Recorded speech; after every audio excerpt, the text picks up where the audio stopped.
Question. Have you ever played a Japanese game and asked yourself, where do they get all their ideas from? I'm sure there's plenty of Japanese game designers that will tell you. They actually get their ideas from Western media. Without the never-ending story, we wouldn't have Space Harrier. Without Escape from New York, we wouldn't have Solid Snake. Without Alien, Predator, or Rambo, we wouldn't have Metroid or Contra.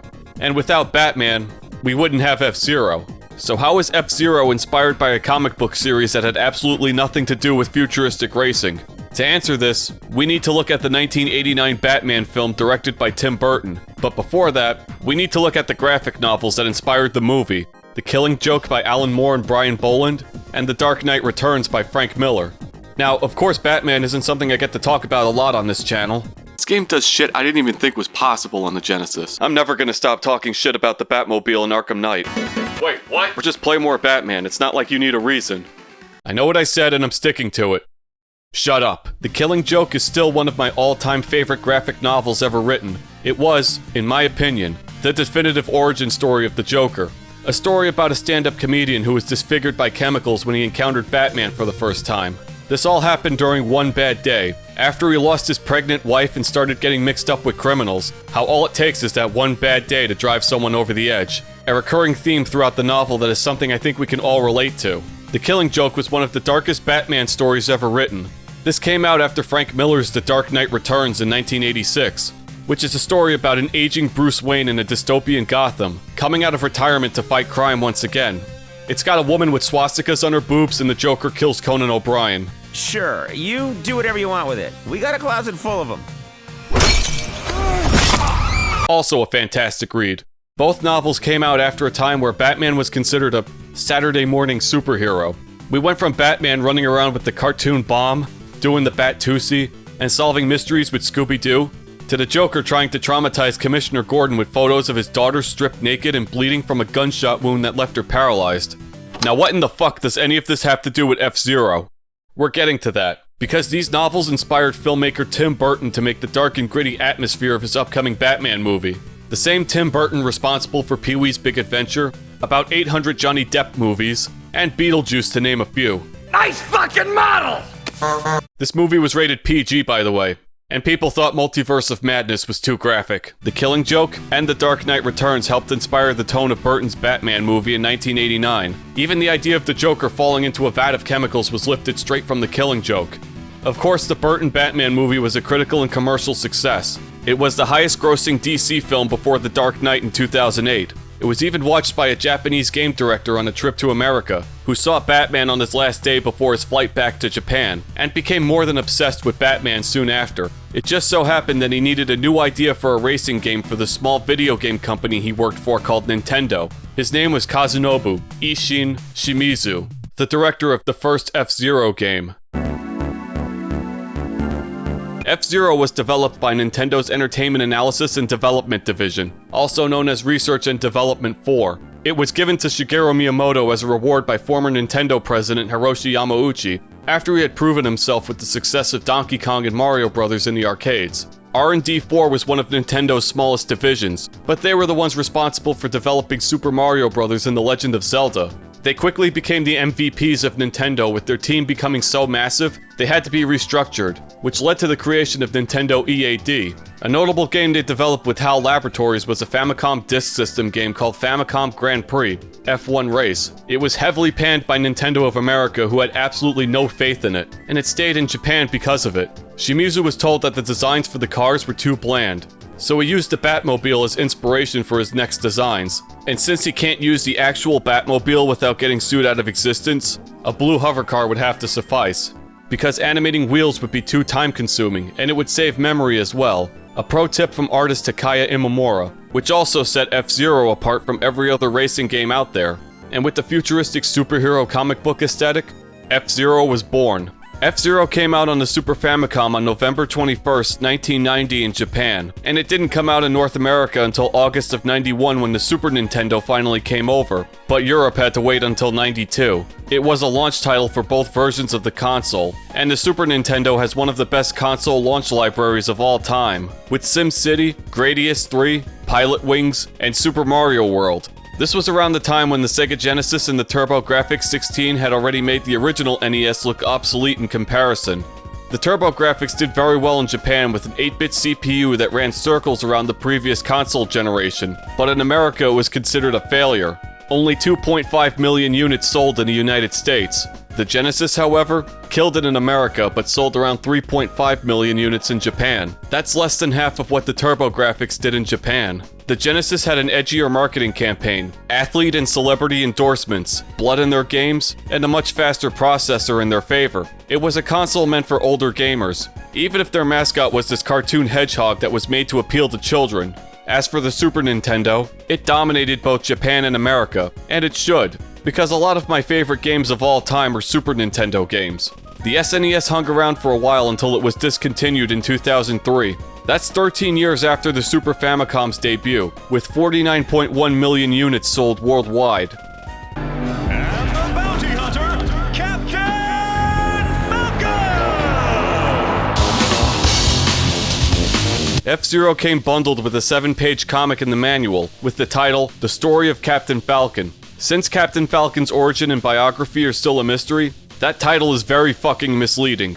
I'm gonna be real with you. If I had a Bailet that lets me reject my current form so I can transform into Captain Falcon, I would sacrifice all you motherfuckers in a heartbeat. He's a bounty hunter by day and a champion of the F-Zero circuit at night. Actually, I'm not entirely sure which one is his day job though. He's pretty good at both.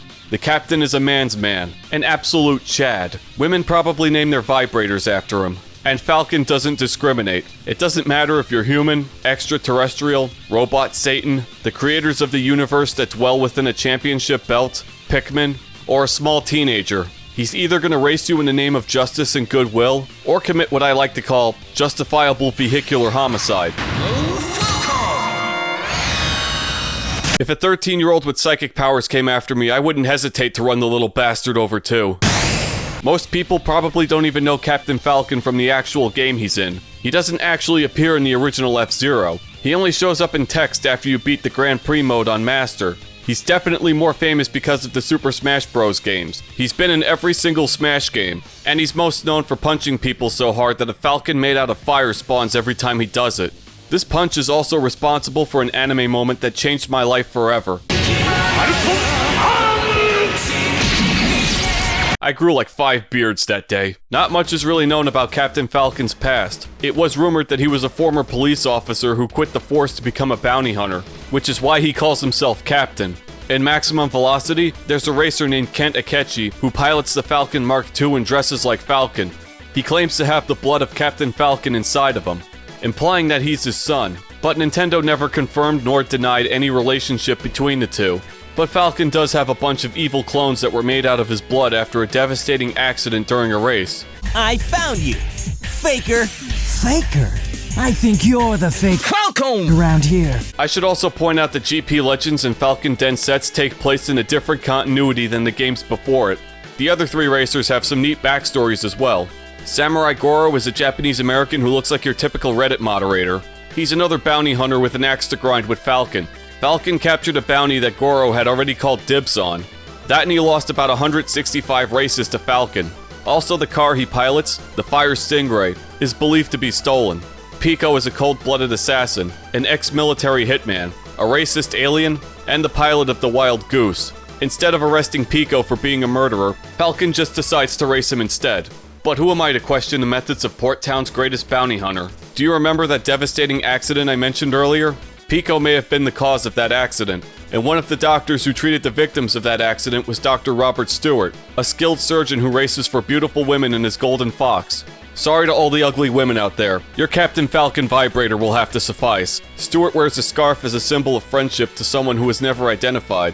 And while Stewart was a veteran pilot, he never wins because Falcon always wins. Nobody ever wins when Falcon shows up. The man is the John Cena of the F-Zero circuit.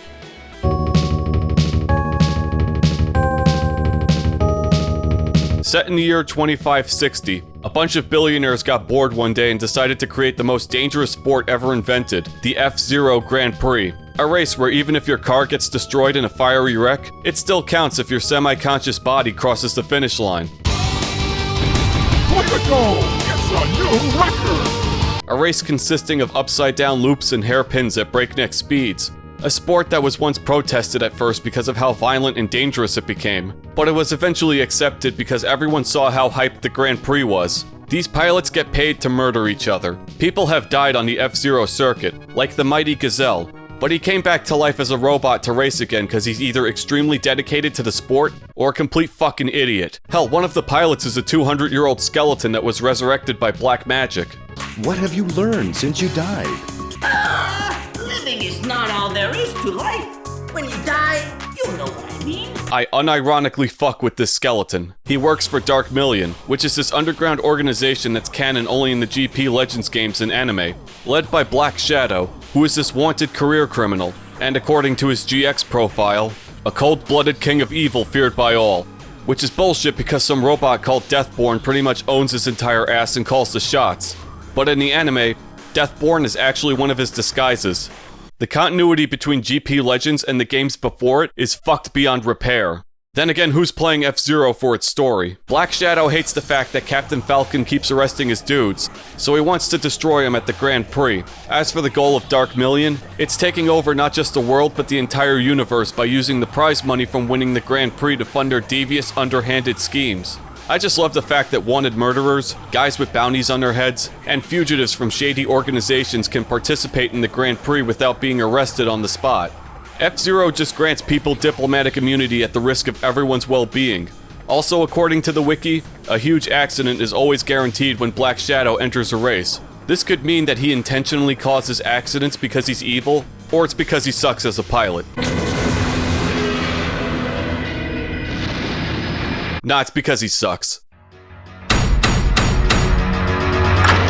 You got boost power! Unlike most racing games where you have a wide selection of vehicles you can choose from, F-Zero only has 4 available cars, with their own individual stats as well. And as a nice touch, each car is colored to match the face buttons of the Super Famicom controller. The Blue Falcon, Captain Falcon's ride, is the most well-rounded of the 4. It does everything well without excelling in any field. A jack of all trades. Speed, acceleration, handling, and health are all average. A good choice for beginners. The Wild Goose feels a bit slippery when it turns, and it has some really crappy deceleration, but it's slightly faster and much tougher than the Falcon. The Goose is the second fastest vehicle in the game, and it has better acceleration than the Fire Stingray. The Golden Fox, for a lack of a better term, sucks ass. It has the best acceleration of the 4 with the best cornering. That's about it. It's the slowest vehicle, and it's more fragile than your average Reddit moderator. On the easier difficulties, you won't see any of the competition because you leave them in the dust as soon as the race starts. But God help you if you try to use this car on Master difficulty. Especially if you use it on Deathwind 1. Because Deathwind 1 on Master with the Golden Fox is practically impossible. The Fox's strength is handling. This car can handle turns better than the other 3 cars. And the quick acceleration means it recovers from turns faster on harder tracks.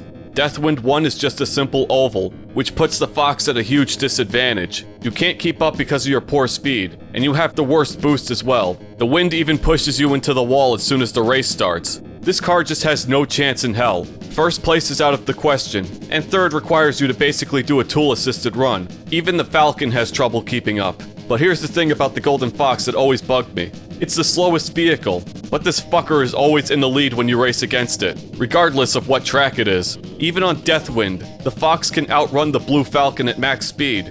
I played Whiteland 2 on Master with the Wild Goose at top speed and I couldn't overtake the Fox. What is this bullshit? I guess Dr. Stewart really is the best pilot in the universe. But if you're having trouble with any of the 3 cars, the best advice I can give you is to just pick the Fire Stingray. The Fire Stingray might just be the best car in the whole game.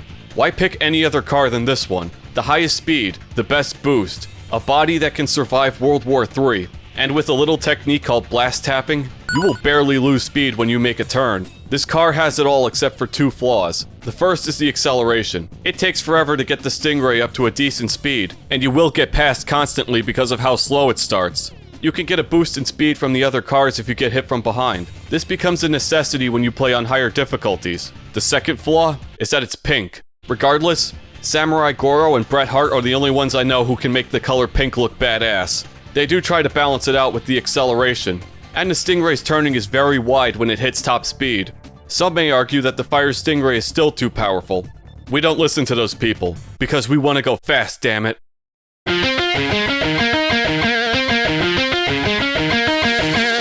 Let's take a moment to talk about the heads-up display. It's a bit cluttered to say the least.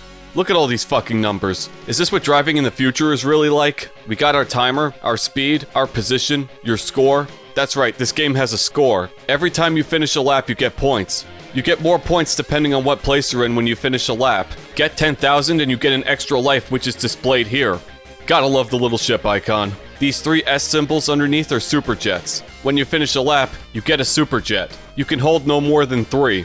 And when you press the A button, your car goes stupid fast for a short time. In the later games, you used your health to boost your car as a high-risk, high-reward mechanic. The super jets do make a comeback in maximum velocity.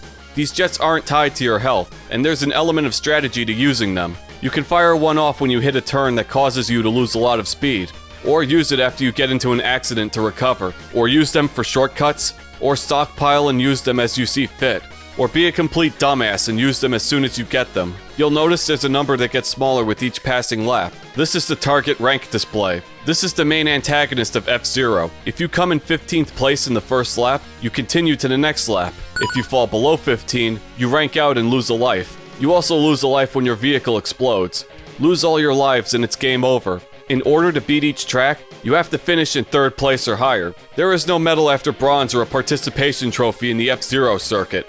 Everyone else is tied for last place. Perhaps the most crucial thing on your heads-up display is the health bar. Normally in a game like Mario Kart, you can hit the wall like a jackass forever and have 0 consequences. But in F-Zero, everything from walls, mines, other cars, and magnetic fields can damage your car. You can heal in the pit, but some tracks have smaller healing pits than others, and some cars heal faster than others. If your power gets low, this alarm goes off while your car flashes white. Your top speed will diminish too, which means cars will speed past you, lose all your health, and... Let's talk about how F-Zero handles death. First, you're greeted with the loudest explosion in gaming. Then the "you lost" text in your face, followed by the camera turning to get a shot of your corpse burning to death. And it just stays there until you hit a button. This game is trying everything in its power to make you feel like shit. This is Shigeru Miyamoto's vision. Being on the brink of death is the most stressful situation you can find yourself in, especially on the final lap.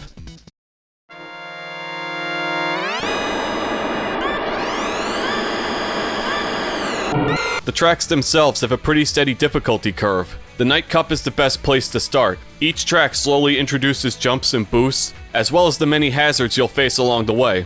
Mute City starts off with some dirt and a jump plate, and a pit for healing. You don't need to wait for a pit crew to fix your vehicle. It heals you while you drive. Normally in any other racing game, driving into the pit was such a huge waste of time that you basically forfeited the race. Shout out to all the pit crew workers who are going to be phased out in the future. Your days are numbered. Big Blue introduces this coating that blocks magnetic fields according to the manual. It functions just like ice physics. Sand Ocean introduces hairpin turns. I don't like sand. It's coarse and rough and irritating. Deathwind introduces boost plates and wind that pushes your vehicle. And Silence introduces mines, shortcuts, and right-angle turns. It gets the name Silence because it's a desolate planet with no existing life forms. It's also shaped like a pistol, and I think that's neat. All of this is preparation for the Queen and King Cups. Honestly, I don't think anything could prepare you for the King Cup, but no matter what track you pick, you always have to deal with the orange cars. There are NPCs all over the track, and where they spawn is randomized. You'll have a world record run, and then suddenly a car spawns where you need to turn. If you hit one of them, you lose a lot of speed. Then you get passed by almost everyone. There are times where you just can't avoid them because they spawn in the worst possible spot, or in a narrow area. Sometimes you'll get 2 of them. It's even more fun when they start bumping into each other. Sometimes you'll get one that explodes when you touch it. I have to touch it! But I'd be lying if I said the game wouldn't feel empty without them, because it would. Don't worry though, sometimes they fuck over the other cars too. The Queen Cup is still a fun ride. You get the trial versions of Port Town and Red Canyon before the 2 Whiteland tracks. You can see the parts of the King Cup version of those tracks being locked off. And the Queen Cup version gets locked off when you start the King Cup.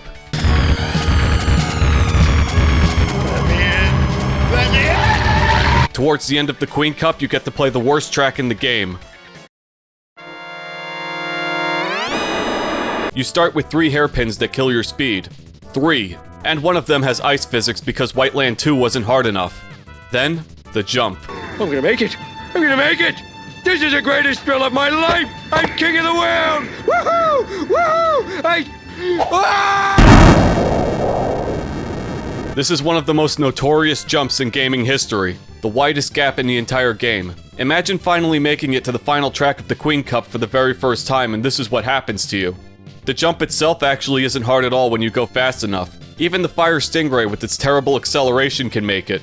But it's the hairpins that make the jump hard because you need to slow down to clear them. And you don't have enough speed to make the jump afterwards. But what if I told you? There is one trick in the game that you would only know if you read the manual. Pressing up on the D-pad during a jump makes your car fall faster, while pressing down makes your car stay in the air longer. Pressing down also lets you keep your speed, unlike the hard landing that causes you to lose your speed. This helps with the gorge jump considerably, and turned what was once impossible into just another jump. This jump is nothing but a minor inconvenience compared to the King Cup.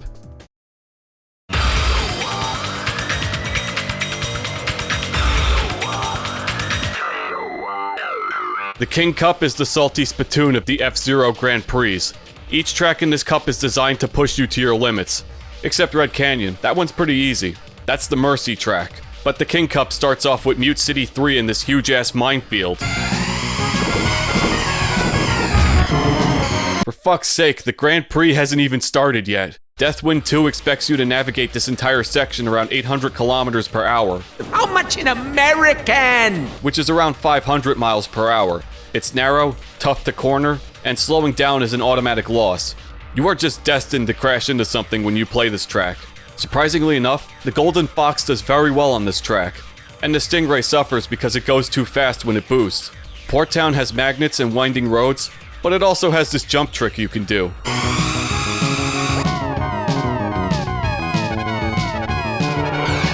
GX would have killed you if you pulled something like this. Did you notice how I jumped halfway across the map and the Golden Fox was right there? Because the AI rubber bands, and on Master, they stay on your ass the entire time. Rubber banding means that you can never have a commanding lead over the second place car. Even if you jump halfway across the map, the second place car will teleport right to you. The handheld games were even worse in this regard. They had the most aggressive rubber banding I've ever seen. And yes, Mario Kart is also guilty of rubber banding as well.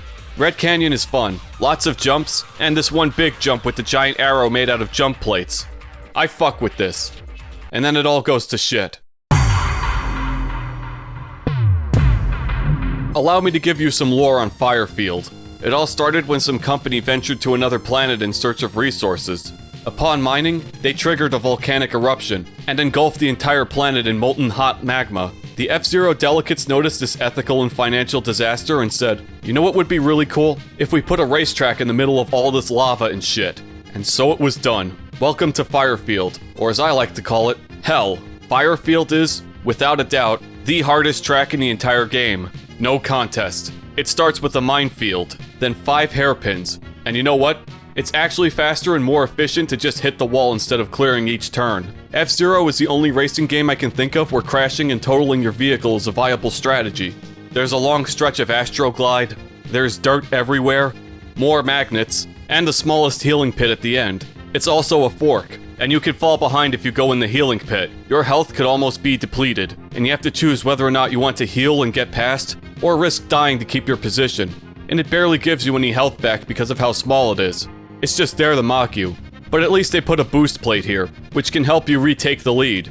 But aside from being the biggest bitch to navigate, especially when there's a bunch of cars in your way, and the most intense music in the entire soundtrack,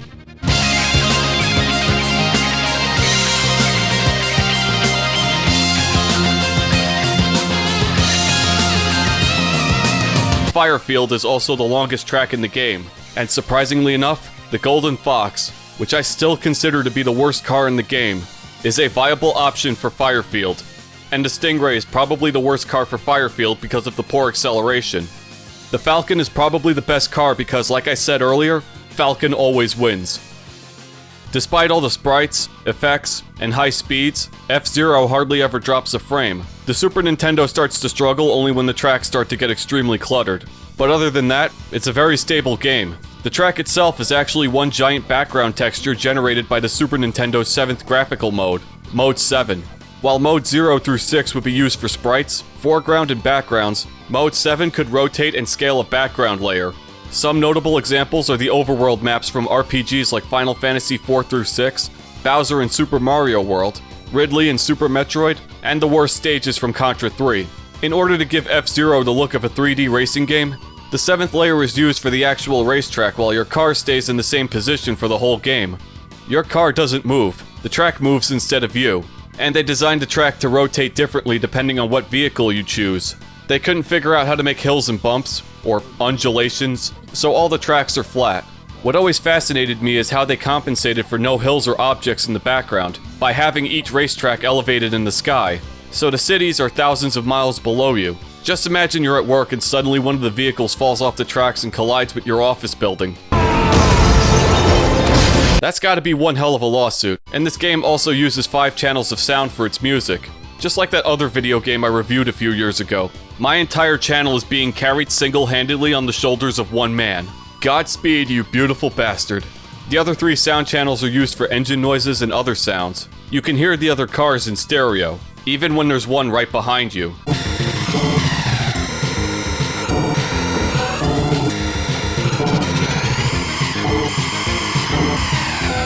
Sometimes the SNES has to decide which car noises take priority when there's more than 3 sounds going on. But it's a non-issue. The sound design is still impressive. When the engine hisses during a boost, it really sells how fast you're going. And that loud crunch when you hit the wall. Love it. In the original version, the colors of the track and your car would invert every time you slammed into the wall. You'll feel every collision in your bones. They changed that for the Virtual Console and the Switch Online versions. Probably to prevent someone from going into an epileptic seizure. I'm not a doctor, but if you're epileptic, you probably shouldn't be playing F-Zero to begin with. Just take the captain's word for it. When the captain tells you to keep your room lit, you know some shit's about to go down. So now that I've covered the visuals and the audio, we need to talk about the soundtrack, because F-Zero games always excel in music. The music is the stuff of legends.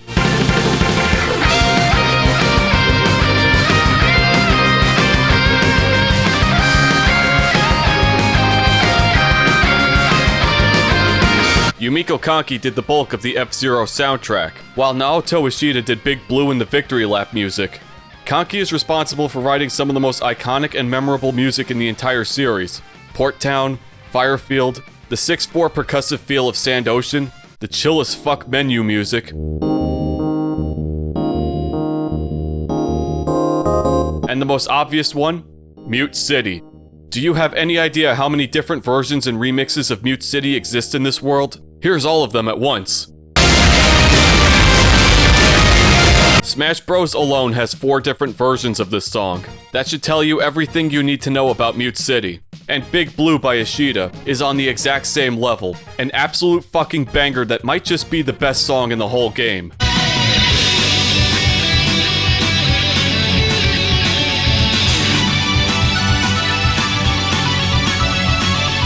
There's not a bad remix of this song as far as I know. The last F-Zero game Ishida worked on was Maximum Velocity, before he left Nintendo to work for an acoustics company called the Vixer.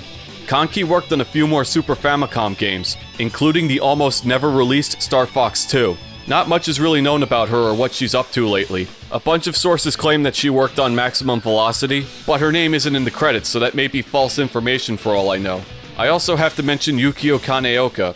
F-Zero was the last game he worked on as a sound programmer, before working as a composer for games like Mario Tennis and a supervisor on Super Smash Bros. Brawl.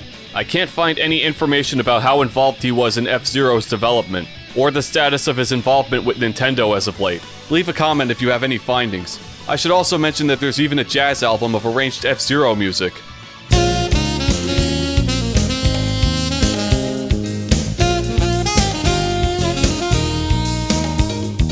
The Super Nintendo days were fucking wild. F-Zero sold around 2.8 million copies in its lifetime, and it's playable on almost every Nintendo console. We got tons of sequels, a fighter in Smash Bros, an anime adaptation, and an occasional reference in either Mario Kart, WarioWare, or Nintendo Land. But 2.8 million compared to Super Mario Kart's 8.7 million would look small to any executive. That's 3 times more. Part of the reason why a game like Super Mario Kart did so much better than F-Zero was because Mario Kart had multiplayer, something that F-Zero lacked. Mario Kart ran with the DSP-1 enhancement chip, which made it possible for multiplayer to run in Super Mario Kart. Pilot Wings also used this chip as well. It helped the SNES with Mode 7 scaling, and allowed for faster processing. Maybe they just couldn't figure out how to make F-Zero run in split screen. The Super Famicom was still new at the time, and Super Mario Kart did come out 2 years after F-Zero. That's plenty of time for Nintendo's developers to make improvements. And by the time Mario Kart came out, it was the de facto racing game for Nintendo consoles. Perhaps the most popular racing game franchise of all time. And F-Zero, despite how fast it was, just couldn't keep up. Mario Kart is a game that practically anyone from hardcore gamers to small children can pick up. It was made for a more casual audience who just wanted to have fun with their friends and families. And F-Zero is like, real men don't use brakes. F-Zero is, and always has been, hardcore. The ultimate test of your gaming abilities. There are no items, no banana peels, or blue shells, or this stupid fucking squid. Your driving skills are the only thing you have in F-Zero. If you explode, it's your fault. If you rank out, it's also your fault. You want first place, you need to get reckless. Even if your car is on the brink of death. This game's not gonna give you a star or a lightning bolt, so you better get good. I always did find it more satisfying and rewarding when you make that huge comeback on your own, without the help of any items. That was actually my biggest gripe with Mario Kart. It always punished people for taking the lead and doing good, by giving the person in last the powers of a god. I don't mind a game throwing you a bone every now and then, but this is ridiculous. I believe Willie Madden said it best when he said, "Losing is winning." But in the case of F-Zero, you really are on your own. They don't get any easier from this point on. If you thought the original F-Zero was hard, GX will probably kill you. I feel like the difficulty did turn people away, and just the nature of having Mario on the front of a game meant it's going to turn a huge profit. Except for Famicom F1, not even Mario could save that game. I'm sure a lot of people ask themselves, why play F-Zero when we can just play Mario Kart? I can also knock F-Zero for not balancing the Golden Fox in Master difficulty very well. But if you want to put yourself through hell with the Golden Fox on Master, knock yourself out because this is about as hard as it gets. Master is unlocked when you beat a Grand Prix on Expert.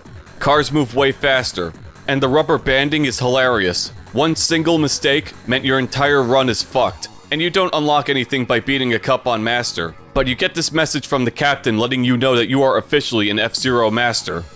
I totally already know that. Practice mode is good for practice. No shit, but only half of the tracks are available in this mode. So if you want to practice on Whiteland 2 or Firefield, or any of the more difficult tracks in the game, you have to play them in the Grand Prix mode. I found a ROM hack called F-Zero Final by Grego and Catador Delatus. It has all the tracks available in practice mode. It even includes content from the Japanese Satellaview F-Zero 2, with online multiplayer being announced at Combo Breaker 2022. And while I'm talking about ROM hacks, there's a ROM hack by Victor Valela that removes what little slowdown this game had. And there's a version of the bs-fzero emulator that can force the game into widescreen mode. There's even a track editor called FC Edit worth checking out. And last but not least, there are a bunch of patches that make bs-fzero 2 playable.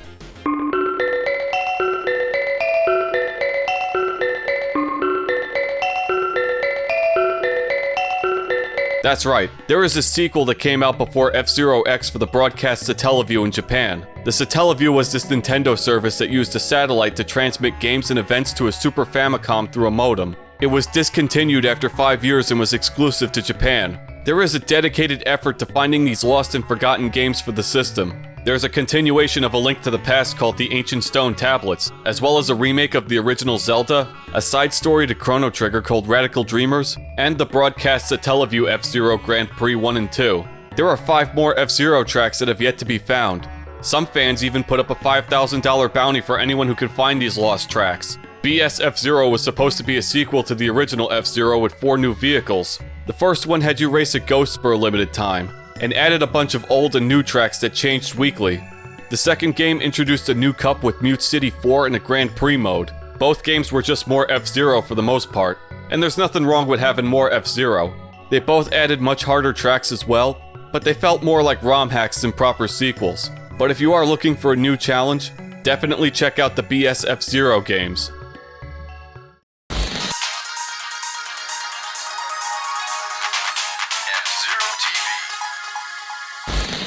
Nintendo always comes forward and says they have no idea what to do with F-Zero.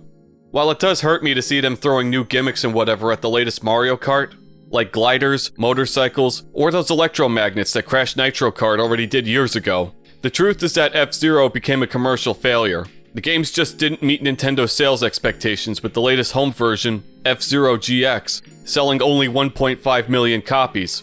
As confirmed by design producer Toshihiro Nagoshi, there are conflicting reports about GX's sales, but it did make players' choice, so it had to sell at least 1 million copies to achieve this. And if you compare those sales to that of any Mario or Zelda game, it falls incredibly short, at least in the eyes of a Nintendo executive. The last F-Zero game, Climax for the Game Boy Advance, never made it out of Japan. It only sold a miserable 5,000 copies.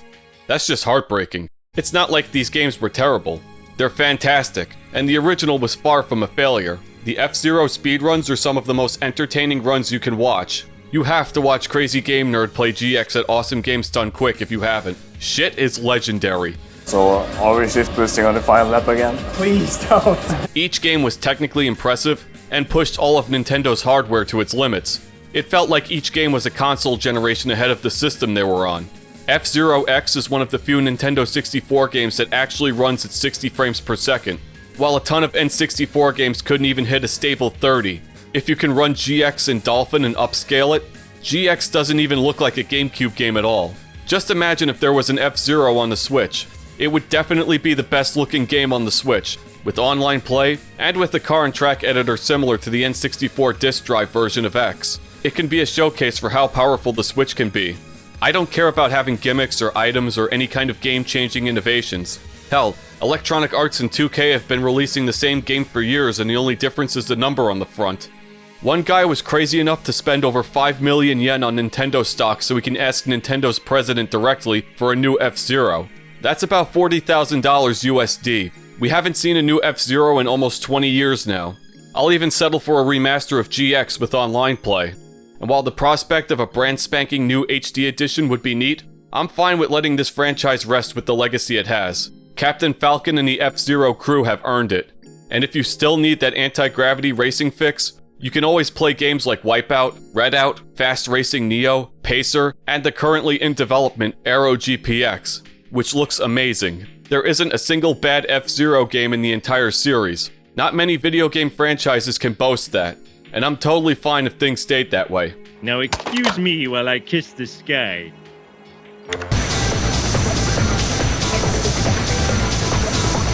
I fucking love this game.